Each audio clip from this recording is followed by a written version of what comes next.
Welcome back to What's Up Today's show. We're tracking breaking news on Hurricane Milton, a Category 5 storm that's threatening Florida's Gulf Coast, as the state races to clear debris left behind by Hurricane Helene just 2 weeks ago. Florida is facing a major threat as Hurricane Milton, with its powerful 165 mph winds, approaches the Tampa Bay area. The storm is expected to make landfall as early as Wednesday, marking the first direct hit by a major hurricane in this region in more than a century. Although forecasters expect Milton to slightly weaken before landfall, it could still maintain hurricane strength as it moves across central Florida, potentially causing widespread flooding and destruction. As the Tampa Bay area braces for impact, evacuation orders have been issued and the state is scrambling to clear debris left by Helene to prevent it from becoming deadly projectiles in Milton's strong winds. Tampa Mayor Jane Castor addressed the public, saying, "This is the real deal with Milton. If you want to take on Mother Nature, she wins 100% of the time." Governor Ron DeSantis has emphasized the need to get ahead of the storm, with over 300 vehicles already clearing debris. However, with storm surges expected to reach 8 to 12 feet in Tampa Bay, double the levels seen during Helene, the potential for flooding remains extremely high. Additionally, forecasters are predicting 5 to 10 inches of rainfall across mainland Florida, with some areas seeing as much as 15 inches.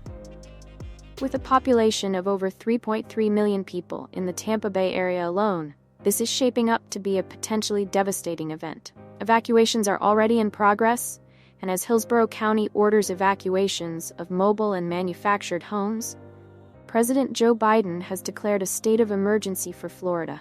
Federal support is on the way, with more than 7,000 federal workers called to assist in one of the largest mobilizations of personnel in U.S. history. For many Floridians, this is bringing back memories of Hurricane Irma in 2017, when millions were forced to evacuate, clogging highways and leaving gas stations empty.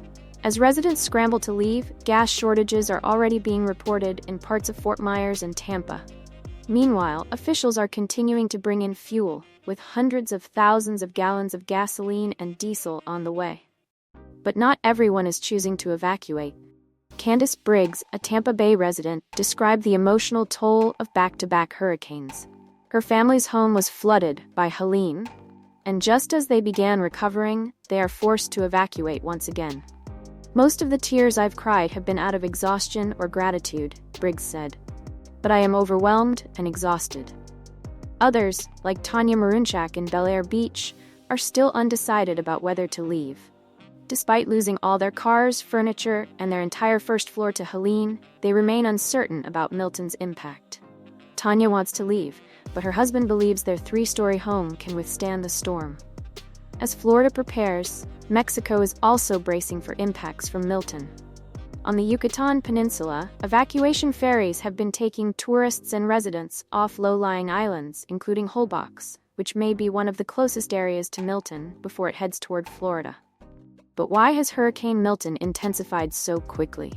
Meteorologists say Milton's wind speed jumped by 92 mph in just 24 hours, one of the fastest intensifications on record.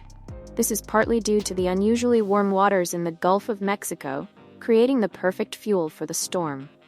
Experts also noted that Milton's small pinhole eye is similar to past powerful storms, like Hurricane Wilma in 2005, that rapidly intensified. Milton is expected to go through what's called an eye wall replacement cycle, which could weaken the winds but also expand the storm's overall size, potentially increasing its destructive reach. The last Category 5 storm to make landfall on the U.S. mainland was Hurricane Michael in 2018, and Florida is now preparing for yet another historic event. As schools in Pinellas County are converted into shelters and airports in Tampa, St. Petersburg, and Orlando prepare to close, the entire state is on high alert. Even Walt Disney World has announced that while operations are normal for now, they are monitoring the situation closely.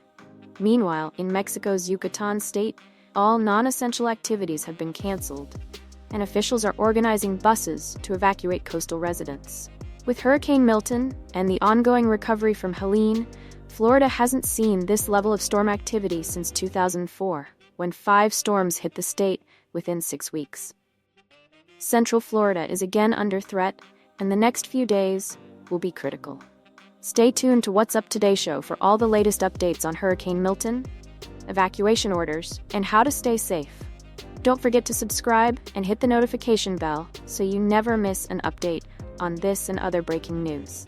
Share this video to keep others informed and leave a comment below with your thoughts or experiences as we weather the storm together.